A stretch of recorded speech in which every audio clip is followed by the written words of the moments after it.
So hi everybody and welcome back to the Unreal Engine 5 full game tutorial series for absolute beginners. This is video 86, and in this video we continue with our explosion, and in our last video we already created an blueprint explosion, and now we want to add a radial force to it so that we can kill the tentacle and blow up here the tubes.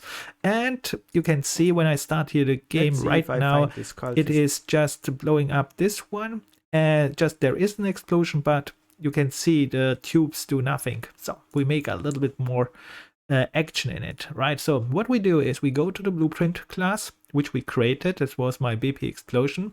We go here to the component section, we go to add, and we search radial force, and we add this radial force. And of course there are different ways to do it, and I try with radial force, and we'll see if this works. We take it. If not, we change it in the future. But right now, you click on the radial force, you can rename it, and then you go here to the details panel, and there are some settings which we have to do, which is important. And the first setting is, you can see there's a radius. You can change the radius. In my case, I keep it, but if you want to change it, you say you need a bigger radius, then just make it.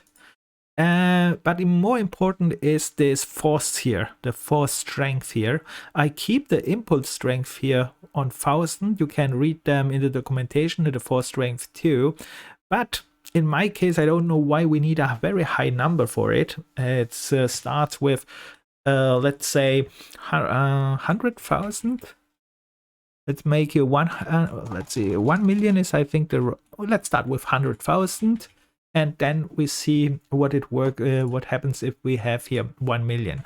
So this kind of stuff here, this force strength, read in the documentation, or just make it like I do, just test some numbers, and which number looks good for you, just take it. In my case, I just take it this way. And with that said, we are almost finished. We have just added this, and now we can almost test it, but there is a problem. Of course, we have to set up the static meshes as well who react to this force. So how we make this? Normally you just click on this one, then you go here to the details panel. Let's start here with the transform. What you have to do here in transform is here, it says mobility. You have to change it to movable. This is the first thing what you do. Normally it's static, and you change this to movable, but let me add here another thing. For example, this one, I tested this one. Yeah, here. So I added here this new static mesh. You can see, let's blow this one also up here. And again, you select the static mesh, you go to the details panel, you change this. You can see they are normally static. Static meshes is static, means they don't move. You click on movability. So that's the first thing. Then we have to change here a little bit more. We go to simulate physics, and we just click this. I don't know if we really need this, but in case, it should simulate the physics. You can read this. In my case, it worked without that, but just in case, I just take it, because simulate physics means the physical, movement should take in place. But read this in the documentation to understand this more in detail, not like me.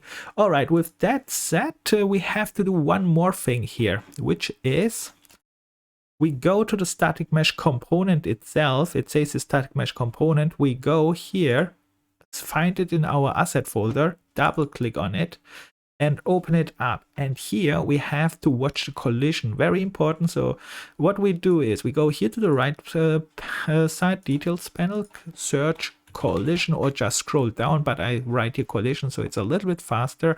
And here are important settings which you have to check. It says here now, when I click this one, block all. Okay, that works, but important is that it says block all dynamics, probably. But here says block all, that works also. The reason for that is when the radial force explodes, it must interact with this one. And you can test this collision on your own. It must be not block all, I think, but block all will definitely work. And important is also the collision itself. Let's find this one. Collision preset is this one. We have to go here to the collision complexity, and it says here project default is good, but sometimes they have a setting like use simple collision as complex, and this can cause problems, right? So because this complex collision, it's more accurate most time, but cause also problems. I don't know, you have to check this. In our case, just set it to simple, and then you can just add a very simple collision if you want. But this one has already a collision in it, but if you want to just, you can see this is square, right? Just add here a simple box, for example, and then later when you have a box, you can scale this later. You can keep this here like this. Later when you have this one anywhere, scale it down to the box size here, and that's it. But you can see this one has already a collision, so we don't need to add one.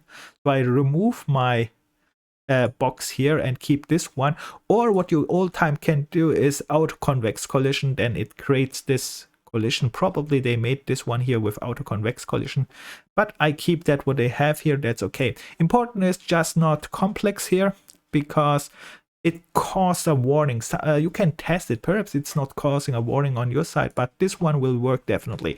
And that's it. These are the setup which you all need here. And we can test already our tubes who are flying around now, I think, if all is set up right. And like I said before, this number, we have to tweak it a little bit now. We tweak it, we test it now. So what we do is right click, play. Let's see if I find this cultist. And they have now all physics here. Of course, you have to place them, probably not like me, but we test it now. I press B and they are not flying. Why they are not flying? Because like I said, this number is probably too low. Let's add here one more zero, so let's make 1 million here. I think now it's 1 million. Let's test this one more time. Play from here. Let's see if I find this cultist. Yes, tube flows. The other one, I don't know why he is not flowing. Probably I have here not, let's see, let's select this one.